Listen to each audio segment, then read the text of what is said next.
there's a great myth that there's a sort of neutral, there's a possibility to be neutral in the public square. But actually, by being neutral, you have an ideology. You have an ideology that this or that doesn't matter, and this or that does matter. And so, the Christian voice should be there in the public square talking about marriage, should be there talking about sex and relationship education, actually the way we teach history, all those topics. The Christian voice is as valid as any other voice that wants to frame that. There's not a neutral position. I was privileged to be joined today by Graham Nichols, who is a pastor of a church, but he's also director of something called Affinity, which is a large group of evangelical churches in the UK. He's also author of a recent book, Reasoning in the Public Square. And I hope to talk to him about a few of these things, including, Graham, comments you made recently around the Centre for Social Justice report, which said that actually the government should be supporting marriage financially in the UK and helping people, especially poor people, to overcome the cost of marriage because it thinks marriage is a good thing in society. And you've commented on that and relative things in your book. Let me remind our viewers and our listeners that our supporters come from all faiths and none. The thing that ties us together is this discussion around the importance of man-woman marriage.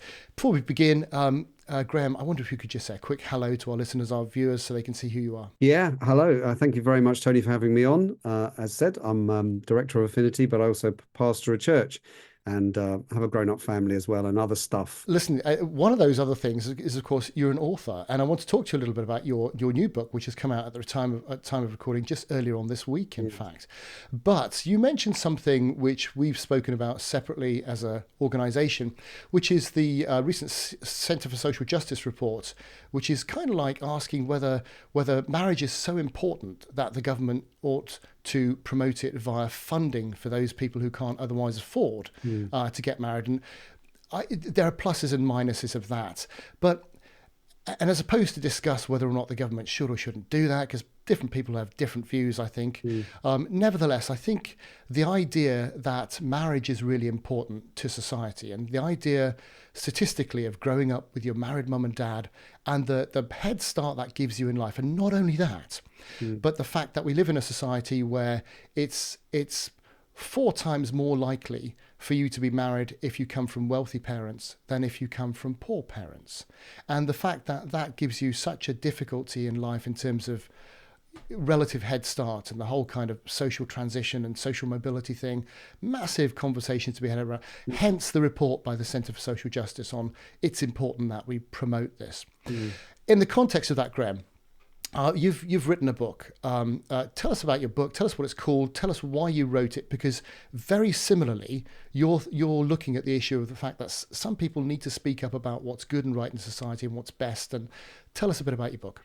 I mean, the book is about talking in the public square, so engaging with people, particularly because I'm a Christian, from the point of view of letting people know the good news about Jesus Christ. I think it's a good thing to do because it's good news for them, but it's a good thing to do because that's what Jesus asks us to do. So the book develops different thoughts about how we reach people that are currently not reached. I think one of the things that gives us confidence in speaking about our Christian faith is that it is actually good news for everybody. And obviously, as a Christian, you believe it's good news because it reconciles us to God and allows us to have a relationship with God and eternal life. But we can also have confidence that all the things we're calling people to do in terms of repenting and following Jesus are also good. And when it comes to marriage, I am convinced completely, both experientially and statistically, and because I trust God, that marriage is a good thing.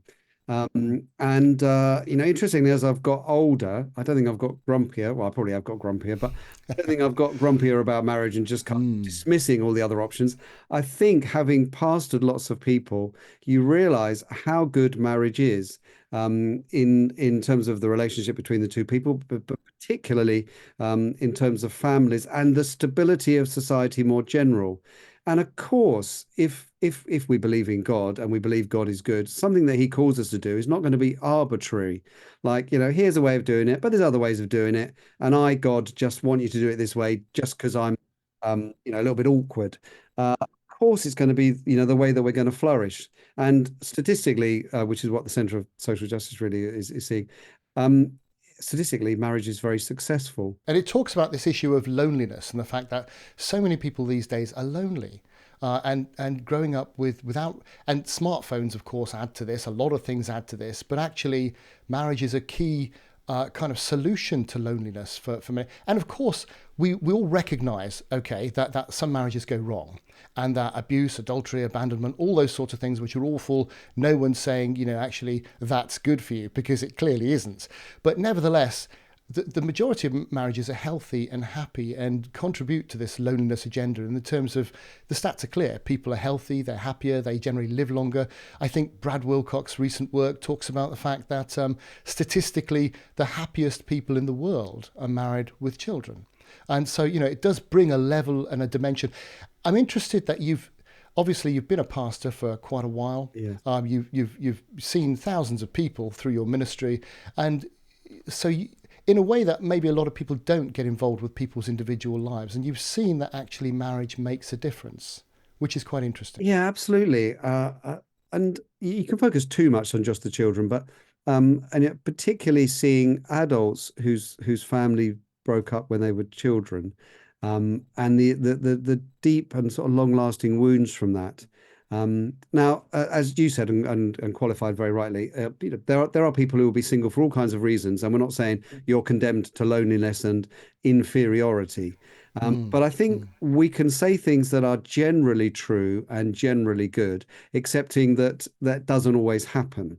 The problem with our culture at the moment is saying that there is an equivalence, and single parent families are just as good as, or as just as desirable as. And of course, as any church has, we have single parent families in our church, and people, men and women, who are doing a fantastic job, or people who are sort of separated but still sort of co-parenting, all those different options. And with God's help and with community around them, they're often are doing a good job. But that's you can affirm that without saying that I think still marriage is good and is, generally speaking, the best environment to bring up children, where there's that consistent relationship and commitment. And I think we've said all relationships are equivalent, which I think is wrong. And I think we've also said that that it doesn't really matter whether you're really committed in a marriage. It might work for a while and be good, but it's a temporary thing, and people live longer, and we can sort of drop out of it. That creates an instability in itself, where you say, well, it's just an optional contract, like a phone contract that I can just, once it comes up for renewal, I can change, and that's fine. And it was good while it worked and so forth, but it's not good anymore. That instantly creates an instability. So I love marriage, and I've seen how that's kind of worked through. Yeah, and there's a lot of things I wouldn't mind picking up there just briefly. I mean, one of the things is this idea of commitments actually gets you through a lot of difficulty. So my wife and I, for example, I don't make it personal because we need to look at the bigger picture here, but the idea that when you've committed, for better, for worse, this is it, basically, we're stuck. So we may as well work it out, because none of us are going anywhere. And also, in marriage, once you're married, you discover the other side of the glossy person that was there before you were married, and you think, well, actually, we're both really hideous monsters, aren't we? And we need to find a way of improving each other in the best way possible and living with each other. And that takes time and it takes efforts. And if you can just walk away for relatively no reason at all, like, I just don't fancy this, well, you'll never get to the other side. And the other side is absolutely beautiful. Yes. Oh, the really interesting thing is that people might say, well, that's a kind of slavery, but actually it brings you into a point of freedom, because you have the freedom to express yourself without high risk. Actually, there is a slavery and a sort of tyranny to being constantly under this threat. Well, this marriage could end, if I don't behave right, or if she, in the case of a man, if she doesn't behave right, then I'm going to have to end this marriage. And you're sort of constantly in this destabilizing situation. Whereas if you just think we're not going anywhere, as you've just said, which is, I've been married quite a long time, and I'm just as bad as you, by the way, to get to know and hideous and all those things. But we've never thought about walking away. So every issue, you just think, okay, I've got to work through this. And sometimes it's quite hard, but there's a freedom and a joy in that because you do it from a position of saying, we're staying together. You don't do it from a position of, well, we'll try, and if it doesn't work, that's over. And a happiness of having got through those situations and got to where you are. There's something there which cannot be replaced other than but by hard work and effort and time and difficulty, which is ironically beautiful. And that's now just picking up on your book, the idea of proclaiming things in the public square, which you relate more generally to gospel work, but you're also very practical in the book about. So you draw on the fact that Christians of all people have kind of an obligation, really, to the idea of being salt, stopping the rate of decay, and getting involved in society and influencing. So it's almost like, I can't remember if you mentioned it in the book or not, the other half of the Great Commission. What one is, as you mentioned, talking about Jesus. The other is, and teaching them everything I taught you. So all those things. But the concept of people in whatever area they can, whether it be small or big, being willing to at least not speak lies, but if possible, even speak what they think the truth is. Yeah. Do you want to talk to us a bit about that? The Yeah, importance of that? yeah. In the general, obviously, from a Christian point of view, it's the good news we're sharing. I used as the basis. The book is called Reasoning in the Public Square, and I used as the sort of jumping off point for pretty much all the chapters, really. The fact that Paul in Athens goes to the public square, to the marketplace, to the agora, and reasons with people every day. And I loved that image of the marketplace even more, in fact, than the theatre where he ends up speaking sort of later in his time at Athens. The marketplace is where you've got the centre of entertainment and politics and sport sometimes happen there, and obviously trade because it's a marketplace. So you got everything, ideologies as well and religion all converging there. And we have public squares, sometimes literally public spaces, sometimes online spaces, sometimes debating halls, and little town halls and big political arenas as well.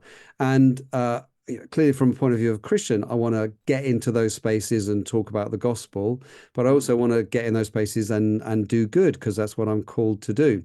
So why I would bother to go on a radio or a TV station talking about marriage is, of course, because I want to put across what it is to be a Christian if I can, but I also think it's good for society for people to be married. So I want to speak in the public square and address that debate. There's a great myth that there's a possibility to be neutral in the public square. But actually, by being neutral, you have an ideology. You have an ideology that this or that doesn't matter and this or that does matter. And so, the Christian voice should be there in the public square talking about marriage, should be there talking about sex and relationship education, actually the way we teach history, all those topics. The Christian voice is as valid as any other voice that wants to frame that. There's not a neutral position. You can't teach history entirely from a neutral, factual point of view. There'll always be some room for opinion, and presumptions, presuppositions about how you teach that. And then particularly when it comes to sex and relationship education, it's not as though anyone is actually out there teaching the facts. That stopped 30, 40 years ago where people were just teaching the biological facts. People have been teaching ideologies since then. And that's not neutral. And we want to speak in all those spaces. Yeah, and you're absolutely right. And if I can encourage people who are interested to go and read the book because it's full of practical tips and guidance as well. It's not just a book of rhetoric. It's saying, look, here's some good examples, here's some good ideas, here's some good discussion points, and it's got questions at the end that you can discuss with other people if you like, in small groups to kind of practice how you might say things, how you might approach things, difficult questions in a friendly way and non-combative way. Very, very useful, very, very good tips. And you make the point that as well for individuals getting involved in civil society. It may not be that you can be on a TV show or a radio show, but actually maybe you can be a school governor. Maybe you can get involved in other parts of civil society. Maybe it's just talking to people in the shops or whatever it is. You can do something in order to kind of stand up for what you believe in and make the difference. And obviously we're looking at, with respect to marriage, but you're looking a lot more widely than that. My final question would be, in terms of pastors, your book is very much aimed at individuals, but I'm wondering, in terms of pastors, there have been other books written relatively recently which are aimed at kind of encouraging pastors to encourage the flock to get involved in civil society. And the response from some has been to that, well, no, that's not the church's job. Church's job is just to talk about the gospel, and actually, civil society is a separate thing. Politics is separate to the church. You pick that up in the book. I wonder if you might want to just outline your response to that for us. Yeah, I think it's foolish when you set up this tension and say, do I have gospel or do I have social justice? But I don't even think it's the saying that you have both. I think the gospel flows out in lots of areas into how you work in your family, in your neighborhood, and in society. And so it's not one thing. It's the outflowing of being a Christian, becoming more like Jesus. You want to work in lots and lots of different areas, not just one. It's not just one thing that you're kind of tensioning against telling people the gospel. You always want to tell the people the gospel, and you often can actually show ways to love them. And politics is just one way of that. And one of the things that I think was a useful insight that I found when I was writing the book was thinking politics as a word normally gets us to think about houses of parliament, whether in Wales, Scotland, or England, or Northern Ireland, and the big political gesturing and posturing. But actually, politics is really about getting things done. And that can happen locally, as you mentioned, school governors, but there are other sort of governing institutions and local authority things where we can get involved and actually make changes for good and be a good influence. And those are not sort of strategic, they're just natural outworkings of our faith. And so I would really encourage people to get involved and pastors to think about applications that connect with those things, as well as sort of other classic areas where we might think about living out as a Christian, like in our family life or in our sort of day-to-day work. Yeah, great. Because as we all know, if the salt loses its saltiness, it's not a great result. Yeah. Listen, Graham, wonderful to talk to you. Reasoning in the Public Square. Recommend everyone go and read it. If people want to follow you, find out what you're doing more widely, tell us about your podcasts and other bits and bobs. Yeah, brilliant. We have a podcast from Affinity called Affinity Talks Gospel, and you can easily find that if you search for it. We're on social media at Affinity Talks, and the website affinity.org.uk. So yeah, find me on any of those things, and hopefully we'll have some useful content for you. Great. Graham Nichols, wonderful to talk. Thanks for your time. Thank you.